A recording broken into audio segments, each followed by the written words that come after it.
Hi guys, welcome to YouTube channel YRS class में एक बार फिर से आप सभी लोगों का बहुत बहुत स्वागत है। दोस्तों, हम पढ़ के आ रहे हैं विज्ञान। जैसा कि आपको बखूबी मालूम है कि 4 अप्रैल को आपका विज्ञान का पेपर है। अब दोस्तों, विज्ञान को 3 भागों में बांटा गया है: रसायन विज्ञान, भौतिक विज्ञान और तीसरा दोस्तों आपका है जीव विज्ञान। दोस्तों, इसके पहले के वीडियो में मैंने आप लोगों को भौतिक विज्ञान का बहुविकल्पीय का 50 महत्वपूर्ण प्रश्न जो एग्जाम में आएंगे, आते रहेंगे, उसको इसके पहले के वीडियो में मैंने आप लोगों को अच्छी तरीके से पढ़ा दिया था। तो दोस्तों, आज हम पढ़ेंगे खंड ख अर्थात रसायन विज्ञान में जितने भी बहुविकल्पीय के महत्वपूर्ण प्रश्न हैं जो हर एग्जाम में पूछे जाते हैं। मैं दोस्तों आज उन्हीं प्रश्नों को आप लोगों के सामने एक बार लेकर पुनः हाजिर हुआ हूं। आइए दोस्तों, प्रश्न नंबर 1 पढ़ते हैं और उसका अच्छे तरीके से हम उत्तर भी लिखते हैं। अब दोस्तों, प्रश्न नंबर 1 आपके सामने कह रहा है, एल्केनों का समान सूत्र होता है। जैसा कि दोस्तों आपको मालूम है, एल्केन, एल्कीन, एल्काइन 3 चीजें होती हैं और इसका दोस्तों आपका प्रीफिक्स भी होता है: meth, eth, pro, but, pent, hex, hept, oct, non, dec. तो दोस्तों यहाँ पर एल्केन है। एल्केन का दोस्तों हमें सामान्य सूत्र पूछ रहा है। एल्केन का, एल्कीन का, एल्काइन का। दोस्तों इन तीनों में एक प्रश्न आपसे हर हाल में पूछता ही है। तो दोस्तों प्रश्न है, एल्केनों का सामान्य सूत्र होता है। दोस्तों इसके उत्तर में हम क्या लिखेंगे? एल्केनों का सामान्य सूत्र दोस्तों होता है CnH2n+2 होता है। अगर दोस्तों हमसे पूछ ले एल्कीन का, दोस्तों क्या पूछ ले, एल्कीन का सामान्य सूत्र क्या होता है, तो दोस्तों हम क्या लिखेंगे? CnH2n।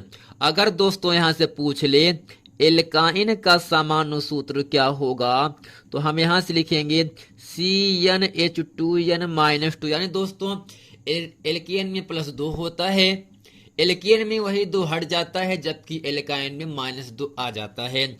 एल्केन का समान सूत्र होता है CnH2n+2, एल्कीन का होता है CnH2n, जबकि एल्काइन का सामान्य सूत्र होता है CnH2n-2।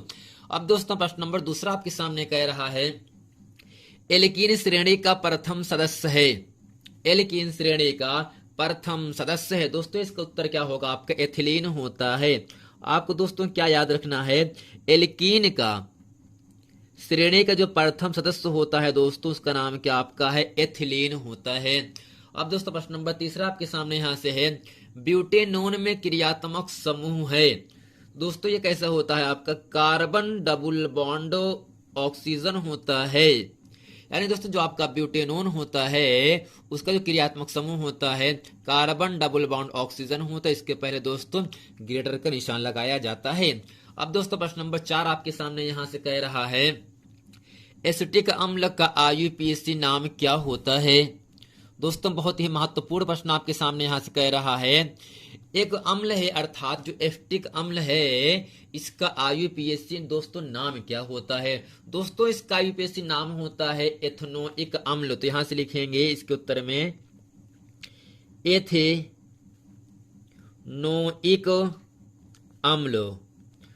दोस्तों एसिटिक अम्ल का IUPAC नाम होता है एथेनोइक अम्ल और दोस्तों इसका सूत्र होता है CH3COOH। यानी दोस्तों जो CH3COOH है ये आपका एसिटिक अम्ल का सूत्र होता है, जिसका IUPAC नाम होता है एथेनोइक अम्ल होता है। अब दोस्तों प्रश्न नंबर 5 आपके सामने कह रहा है, फॉर्मल्डिहाइड का IUPAC नाम क्या होता है। जैसा कि दोस्तों एसिटिक अम्ल और फॉर्मल्डिहाइड अम्ल और आप एक और आपका आता है एथिल एल्कोहल का IUPAC नाम, एसिटिक अम्ल, फॉर्मल्डिहाइड और एथिल एल्कोहल का IUPAC नाम एग्जाम में हर हाल में आपसे एक पूछता ही है। तो प्रश्न है, फॉर्मल्डिहाइड का IUPAC दोस्तों नाम क्या होता है। दोस्तों आपको याद क्या रखना है? फॉर्मल्डिहाइड का IUPAC नाम दोस्तों होता है मेथेनल। तो यहां से लिखेंगे इसके उत्तर में मेथेनल, जबकि दोस्तों इसका सूत्र होता है HCHO। यानी दोस्तों HCHO को हम कहते हैं फॉर्मल्डिहाइड, जिसका IUPAC नाम होता है मेथेनल। क्योंकि दोस्तों इसमें 1 कार्बन है, इसलिए यहां पर हो गया आपका मेथेनल। अगर 2 कार्बन होता तो यहां से हो जाता एथेनल। अब दोस्तों प्रश्न नंबर 6 है, एस्टल्डिहाइड का IUPAC नाम होता है। दोस्तों एस्टल्डिहाइड का IUPAC नाम होता है एथेनल। तो यहां से लिखेंगे एथे नल दोस्तों एस्टल्डिहाइड का आईयूपीएसी नाम होता है। इसी के साथ दोस्तों प्रश्न नंबर आपका 7वां आपके सामने यहां से आता है। एसीटोन का आईयूपीएसी नाम होता है दोस्तों, एसीटोन का आईयूपीएसी नाम होता है प्रोपेनोन। तो यहां से लिखेंगे प्रोपेनोन। दोस्तों इन सब प्रश्नों को अच्छे तरीके से आप लोगों को याद रख लेना है। अब दोस्तों प्रश्न नंबर आपका 8वां आपके सामने कह रहा है प्रोपेनॉल का सूत्र होता है। दोस्तों प्रोपेनॉल का जो सूत्र होता है वो आपके सामने है C3H7OH, यानी दोस्तों इसमें आपका क्रियात्मक समूह जो आपका है वो आपका हाइड्रोक्साइड है अर्थात OH लगा है। दोस्तों जो आपका प्रोपेनॉल का सूत्र होता है वो होता है C3H7OH होता है। अब फ्रेंड प्रश्न नंबर 9 आपके सामने यहां से कह रहा है प्रोपेन का रासायनिक सूत्र होता है। दोस्तों एक कार्बन के लिए, 2 कार्बन के लिए में 3 कार्बन के लिए प्रोप, अर्थात दोस्तों एन है तो एल्केन में जाएगा, जबकि एल्केन का सामान्य सूत्र होता है CnH2n+2। अब दोस्तों एल्केन का जो सामान्य सूत्र होता है यहाँ से एल्केन, दोस्तों इसका सूत्र क्या होगा, सामान्य सूत्र CnH2n+2। अब दोस्त इसमें हम अगर n का मान 3 रखेंगे तो होगा यहाँ से C3H 2 3 6 6 2 8, अर्थात दोस्तों C3H8 को हम कहते हैं प्रोपेन का सूत्र। तो यहाँ से लिखेंगे C3H8 दोस्तों यह क्या है, प्रोपेन का रासायनिक सूत्र होता है। अब प्रश्न नंबर दोस्तों 10वां आपके सामने कह रहा है एथिल एल्कोहल का आईयूपीएसी नाम है। दोस्तों एथिल एल्कोहल का आईयूपीएसी नाम क्या है, एथेनॉल दोस्तों होता है। क्या दोस्तों, एथेनॉल होता है एथिल एल्कोहल का आईयूपीएसी नाम, जबकि एथिल एल्कोहल का सूत्र होता है फ्रेंड C2H5OH होता है। इसको अच्छे तरीके से आप लोगों को याद रखना है। एथिल एल्कोहल का आईयूपीएसी नाम और इसमें आपका जो आपका क्रियात्मक समूह है आपका ऑल लगा है अर्थात हाइड्रोक्साइड लगा है, तो दोस्तों यहाँ से ऑल का क्रियात्मक समूह है। अब दोस्तों प्रश्न नंबर 11 आपके सामने यहां से कह रहा है लिथियम का विकर्ण संबंध दर्शाता है। दोस्तों यहां से हाइड्रोजन हीलियम लिथियम, अर्थात लिथियम का जो परमाणु क्रमांक हो तो आपका 3 होता है, इलेक्ट्रॉनिक विन्यास दोस्तों 2,1 होता है। तो लिथियम का हमें विकर्ण संबंध दर्शाता है। दोस्तों टिप्पणी में लिखने के लिए आता है विकर्ण संबंध किसे कहते हैं। तो प्रश्न आपके सामने यहां से है लिथियम का विकर्ण संबंध दर्शाता है। अब दोस्तों लिथियम के बाद अगर लिथियम का इलेक्ट्रॉनिक विन्यास 2,1 होता है तो इसका जो अगला होगा मैग्नीशियम यहाँ से है। दोस्तों मैग्नीशियम का जो परमाणु क्रमांक 12 होता है, इसका इलेक्ट्रॉनिक विन्यास 2,2 होता है। तो दोस्तों यहाँ से लिखेंगे लिथियम का विकर्ण संबंध क्या दर्शाता है दोस्तों, किसके साथ, Mg के साथ। दोस्तों Mg क्या है आपका है, मैग्नीशियम है, तो यहाँ से लिखेंगे मैग्नीशियम। दोस्तों Mg क्या है, मैग्नीशियम, जिसका दोस्तों इलेक्ट्रॉनिक विन्यास होता है यहाँ से इसका 12 होगा Mg का, और इलेक्ट्रॉनिक विन्यास दोस्तों होता है 2,8,2। अब दोस्तों यहाँ से मैग्नीशियम के साथ लिख देंगे, यानी लिथियम का विकर्ण संबंध दर्शाता है मैग्नीशियम के साथ। अब दोस्तों प्रश्न नंबर 12 आपके सामने यहाँ से आता है निरूपक तत्व या क्षारीय धातु।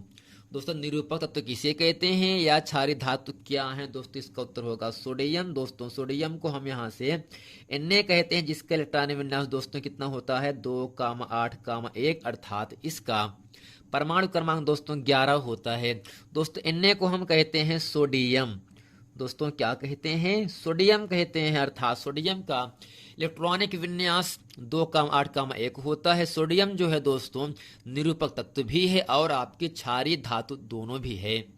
निरूपक तत्व और क्षारीय धातु सोडियम है, जिसका परमाणु क्रमांक 11 होता है, इलेक्ट्रॉनिक विन्यास 2,8,1 होता है। अब फिर प्रश्न नंबर 13 आपके सामने यहां से कह रहा है Al2O3 K2O MgO P2O5 में अम्लीय ऑक्साइड है। दोस्तों इन चारों ऑप्शन में ऑप्शन नंबर आपका चौथा सही है P2O5, यही दोस्तों क्या है, एक आपका अम्लीय ऑक्साइड है। अब दोस्तों प्रश्न नंबर आपका 14 आपके सामने यहां से कह रहा है लिथियम सोडियम पोटेशियम रोबोडियम में किसका आकार बड़ा होता है। अब दोस्तों यहाँ से इन चारों में लिथियम का दोस्तों 3, सोडियम का आपका 11 होता है, पोटेशियम का दोस्तों 19 होता है, जबकि रुबोडियम का इन सबसे ज्यादा इलेक्ट्रॉनिक विन्यास होता है, इसलिए इसका आकार दोस्तों क्या होगा, रुबोडियम का सबसे बड़ा होता है। अब दोस्तों प्रश्न नंबर आपका 15 जो कि इस पूरे वीडियो का अंतिम प्रश्न होगा।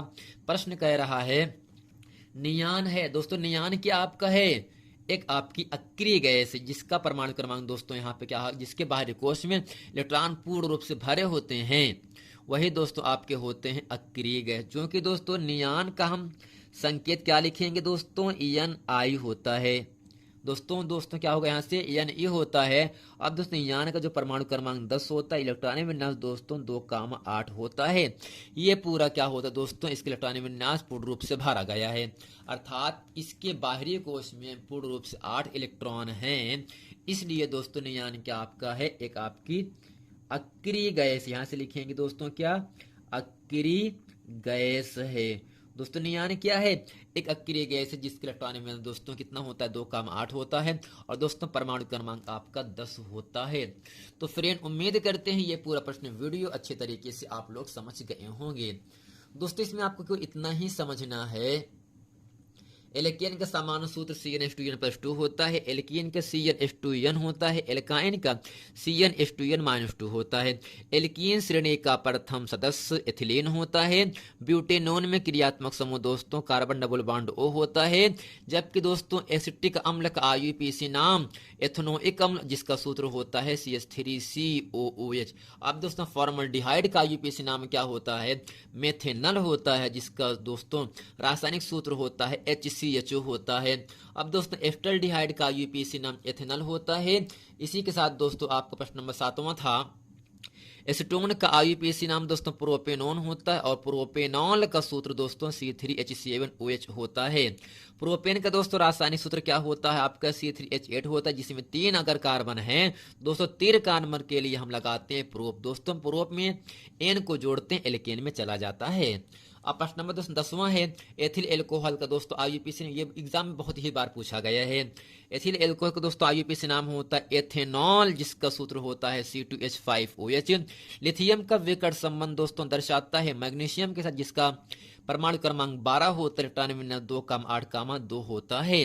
अब दोस्तों प्रश्न नंबर 12 है, निरीपक तत्व या क्षारीय धातु दोनों दोस्तों क्या होते हैं, सोडियम का परमाणु क्रमांक 11 होता है, और इलेक्ट्रॉनिक विन्यास 2,8,1 होता है। दोस्तों Al2O3, K2O, MgO और P2O5 में अम्लीय ऑक्साइड है, कौन सा दोस्तों, इन चारों में ऑप्शन यहाँ से चौथा सही है, P2O5 अर्थात फास्फोरस पेंटाऑक्साइड। दोस्तों प्रश्न नंबर आपका 14 है, लिथियम, सोडियम, पोटेशियम, रुबोडियम में किसका आकार बड़ा होता है। दोस्तों लिथियम का परमाणु क्रमांक 3, सोडियम का 11, पोटेशियम का दोस्तों 19 होता है, जबकि रुबोडियम का इन तीनों से ज्यादा होता है, इसलिए इसके इलेक्ट्रॉनिक विन्यास ज्यादा होता है, और इन तीनों से बड़ा भी होता है, क्या दोस्तों, रुबोडियम। अब दोस्तों प्रश्न नंबर आपका जो आपका 15 है, वो कह रहा है नियान है। दोस्तों नियान है क्या, एक आपके अक्रिय गैस होता है, जिसका दोस्तों इलेक्ट्रॉनिक विन्यास क्या होगा आपका 2,8, अर्थात इसका जो परमाणु क्रमांक वो आपका 10 होता है। इसलिए दोस्तों अगर इसके बाह्य कोश में इलेक्ट्रॉन पूर्ण रूप से भरे गए हैं, तो दोस्तों आपका नियान क्या है, एक आपका अक्रिय गैस है। तो फ्रेंड उम्मीद करते हैं ये पूरा प्रश्न वीडियो अच्छे तरीके से आप लोगों को समझ में आ गया होगा। मिलते हैं फ्रेंड नेक्स्ट वीडियो में, तब तक के लिए थैंक यू।